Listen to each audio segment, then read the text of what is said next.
আর শুধু কি খাবারের দাম? আসলে খাবারের দাম সিন্ডিকেট। কি সিন্ডিকেট মনে করেন আপনি? আমি এই যে মনে করতেছি, আমি যদি ছোট একটা ছাগলকে বলি 15 লাখ টাকা, তো তখন তো আমাদের তো যারা হচ্ছে ক্রেতা আছে, ক্রেতাদের হচ্ছে মনে একটা বিভ্রান্তিকর তৈরি করে, তাই না? তখন বিভ্রান্তিকর তৈরি করে। আর বর্তমানে খাবারের যে দাম, আর প্রান্তিক খামারিরা কখনো হচ্ছে এই বড় বড় খামারিদের যে আমি প্রিয় দর্শক, আসসালামু আলাইকুম। দর্শক, আপনাদেরকে প্রীতীয় শুভেচ্ছা জানাচ্ছি নতুন একটি প্রতিবেদনে। দর্শক, আমরা চলে আসছি গাবতলী গরুরহাটে, এসে পেয়ে গেলাম ইতি আপুকে।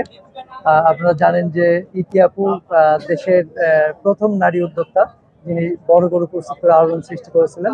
তাকে পেয়ে গেছি, তার কাছ থেকে একটু বিস্তারিত জানবো। আপু, আসসালামু আলাইকুম। ওয়ালাইকুম আসসালাম। কেমন আছেন? জি ভালো আছি, ভালো আছেন? জি আলহামদুলিল্লাহ। কখন আসলেন হাটে? হাটে এই সবে মাত্র চলে আসলাম। কি মনে করে হঠাৎ করে হাটে? বড় গরু যেখানে ইতি আপু তো থাকবি সেখানেই। আচ্ছা, বড় গরু কি এখনো টানে ইতি আপুকে? অবশ্যই।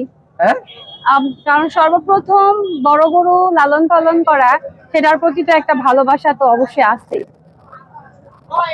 আচ্ছা আচ্ছা, এই যে হাটে এসে কেমন মনে হচ্ছে আপনার?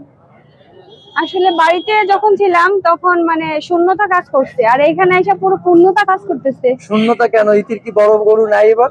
এবার আমি বড় গরু রাখি নাই। আচ্ছা, এই যে রাখেন নাই, এটা ভাবলে কি খারাপ লাগে না? খারাপ লাগে, এজন্য তো সেই শূন্যতাটা কাটানোর জন্যই গাবতলী হাটে চলে আসছি। আর সর্বপ্রথম এসেই হচ্ছে আমার পাশে যে বড় গরুটি দেখতে পাচ্ছেন, তার পাশে অবস্থান করছি। আচ্ছা, আর যেটা হলো যে বড় গরু নাই, এটা কি পীড়া দেয় না সবসময় ইতিকে? হ্যাঁ, খারাপ লাগে। আর খারাপ লাগে, কুরবানি ঈদ আসলেই তো মানে অন্যরকম মানে একটা ফিলিংস কাজ করে। ফিলিংস কাজ করে। হ্যাঁ, হাতে এসে কি সেই মানে শূন্যতা যেটা, যে সবসময় যেটা পীড়া দেয়, এটা কতখানি মানে পূরণ হয়েছে বলে মনে করেন? আসলে নাকি হয় নাই? 100% না, সেটা হবে নয়, কারণ নিজের একটা জিনিস। এবং হচ্ছে আমি সবসময় মনে করি যে প্রান্তিক খামারিরা, কারণ আমি একজন প্রান্তিক খামারি, সেটা আমাকে দেখেই বড় গরু শুরু করুক বা যেটা করুক ভালো লাগবে। এজন্যই হচ্ছে বড় গরুর মাঝে সেই আনন্দটা খুঁজে। ইতি বড় গরু থেকে সরে আসার কারণটা কি? বড় গরুর থেকে সরে আসা বললে ভুল হবে, কারণ আল্লাহ বাচ্চাটাকে নেক্সট আবার দেখবেন। আপনারা হচ্ছে আবারও কুরবানি ঈদ আসলে একটা জাঁকজমক ভাবে সবাই আমার বাসায় যাবেন, এটা একটা সবচেয়ে বড় আনন্দ। এবং হচ্ছে সামনে আমরা নিয়ে আসবো। আসলে বড় গরু যে ইতি নেই, এটা কিন্তু মানায় না, আমরাও মেনে নিতে পারি না ভাই। সবাই বলতেছে যে আপু আপনি সবাইকে শিখায় যদি আপনি না করেন তাইলে কি হইলো। আসলে কিছু কিছু কাজের কারণেই হচ্ছে এবার বড় গরু আনা হয় নাই। আচ্ছা, এখন কি এই যে আপনার পেছনে বিশাল একটা গরু দেখতেছে, আপনার এই গরুটা দেখে কি স্মৃতিগুলো মনে পড়তেছে কিনা যে আপনি? আমার সর্বপ্রথম রাজাবাবুর কথা মনে হয়েছে। রাজাবাবু? হ্যাঁ, রাজাবাবু কি এরকমই ছিল? রাজাবাবু আরো স্বাস্থ্য ছিল। আরো স্বাস্থ্য ছিল? আচ্ছা আচ্ছা, গাবতলী হাটে তো রাজাবাবুকে আনা হয়েছিল, এটা হচ্ছে আমাদের মনে নেই, অনেক আগে তো আমার আসলে একটা অভিজ্ঞতা গাবতলী হাটে রাজাবাবুকে নিয়ে। কিন্তু আপনি এবার কিন্তু অনেকে আমাদের প্রশ্ন করেছে যে ইতি আপুকে গরু দেখান না কেন। আসলে এই প্রশ্নের জবাবে সেই শুভাকাঙ্ক্ষীদের উদ্দেশ্যে কি বলার আছে? আমি তাদেরকে বলবো যে আপনারা হচ্ছে আসলে বর্তমানে যে খাবারের যে সবকিছু মিলায়া দাম, আমি এমন একটা সময় বড় গরু আবার নিয়ে আসবো যখন কিনা দেখা গেল যে একটা বছর যদি আমার খামারে যদি গরুটা থেকেও যায়, তাতেও আমাকে অত মানে টেনশন ফিল হবে না। সেই সময়টাই আমি নিয়ে আসবো, সেই সময়টার জন্য অপেক্ষা করতেছি। যদি আল্লাহ তাআলা আনে আবার চলে আসবো। প্রান্তিক খামারিরা বড় গরু থেকে যে সরে আসতেছে, এর পেছনে মূল কারণটা কি? খাবারের দাম, গরুর দাম নাই। আর শুধু কি খাবারের দাম? আসলে খাবারের দাম সিন্ডিকেট। কি সিন্ডিকেট মনে করেন আপনি? আমি এই যে মনে করতেছি, আমি যদি ছোট একটা ছাগলকে বলি 15 লাখ টাকা, তো তখন তো আমাদের তো যারা হচ্ছে ক্রেতা আছে, ক্রেতাদের হচ্ছে মনে একটা বিভ্রান্তিকর তৈরি করে, তাই না?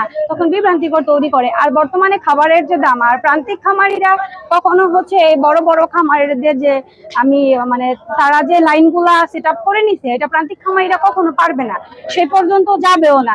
তার যে আমি ভিডিওটি বেশি বড় করব না, একটু বলি, আমি একটু উদাহরণ দিয়ে যাই।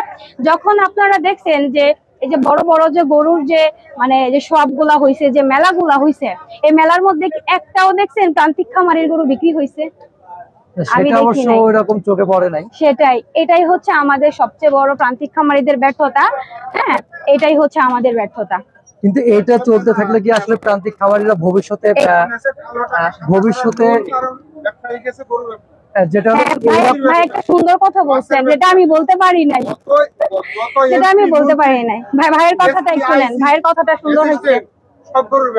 আচ্ছা ভাই একটু এই জায়গাটা দাঁড়ান, ভাই একটু এইদিকে আসেন, এই জায়গাটা দাঁড়ান। ভাই একটু এইদিকে আসেন। কালো টাকা সাদা করার মূল ব্যবসা এখন বড় লোকরা বেশি নিয়েছে। আমি যে কথা অবৈধ পথে টাকা ইনকাম করতেছে, তারা বেশি নিয়েছে গরু পালন, মাছ পালন, মুরগি পালন। এই পথে টাকাটা বেশি সাদা করা যায়। আচ্ছা তাহলে যত ভাই কালো টাকা, আমরা একটা গরু পালছি, এই গরুটা আমি কিনছি 1,55,000 টাকা। এই গরুটা আমি পালছি 3 বছর, এর পেছনে খরচ কত বলেন? আপনারা বলেন কত খরচ হতে পারে? আমাকে বলেন, আমি খামারি, আমি বলি অনেক।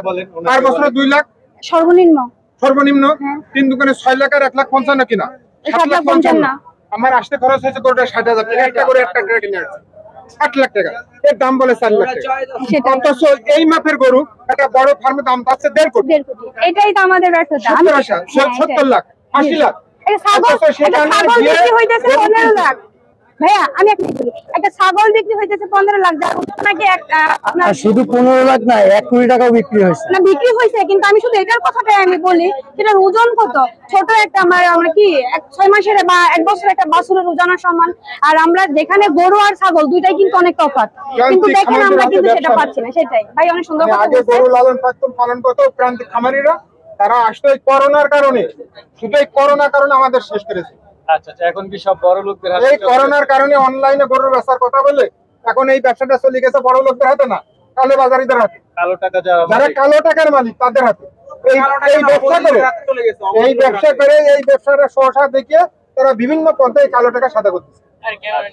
আচ্ছা আপনারা সরকারের আপনি কি মনে করেন আসলে? বলবো এই ব্যবসাগুলো যারা করতেছে, কারা করতেছে, এদের পেছনে এত দুদক লাগানো হবে। ইতিহাপা কি মনে করেন সরকারের কি উচিত? আমি সরকারের কাছে একটা আবেদন, আমি একজন নারী উদ্যোক্তা হয়ে, কারণ প্রতি বছর আমার খামারে দেখেন বড় বড় গরু আমি তৈরি করি, সেখানে আমি যেখানে হতাশ, সেখানে প্রান্তিক খামারিরা কি করবে? কেন আসে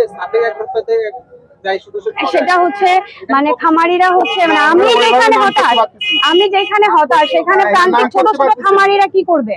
ছোট ছোট খামারে কিছু করতে পারবে না। আমি এজন্য বলবো প্রান্তিক খামারিদেরকে যদি টিকে রাখানোর জন্য, যদি প্রান্তিক খামারিদেরকে যদি, কারণ একমাত্র হচ্ছে প্রান্তিক খামারিরাই হচ্ছে বাংলাদেশের যে চাহিদাগুলা তাদের হাত থেকেই পূরণ হয়, তাই না? কারণ আমরা হচ্ছে হাটে মাঠে বাজারে যেখানে না বলেন, যেখানে ঝড় বৃষ্টি সবখানে আমরা আছি, আর তারা তো এসির ভিতরে থাইকা বা এটাকে বললে হবে না। এখন আমি সরকারকে বলবো যে আপনি সুন্দর একটা ব্যবস্থা করেন, এবং এই কুরবানি ঈদ আসলে বা ঈদের পরও যে একটা সিন্ডিকেট হয়, এটার জন্য মূল যেন তৎপরত নেন তিনি, যদি প্রান্তিক খামারিকে এবং দেশ ও জাতিকে বাঁচাতে চাইছে।